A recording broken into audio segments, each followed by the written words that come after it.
होळी. कोकणात होळीला शिमगो म्हणतात. कोकणातला माणूस जगातल्या कुठल्याही कानाकोपऱ्यात असू देत, गणपती आणि होळी या सणांना आपल्या गावात परत येतोच येतो.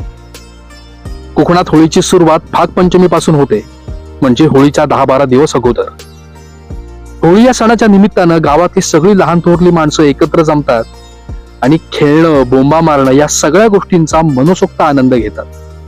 होळी रे होळी आणि पुरणाची पोळी, उरा र उरा आणि आमच्या नवलाई देवीच्या डोक्यावर सोन्याचा तुरा र होलिये. आपले रीतिरिवाज सांभाळून पारंपरिक पद्धतीने होळी साजरी केली जाते.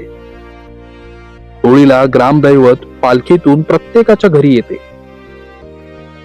या होळीच्या पवित्र अग्नीमध्ये नैराश्य, दारिद्र्य, आळस यांचे दहन हो आणि सर्वांच्या आयुष्यात आनंद, सुख, आरोग्य आणि शांती नांदो.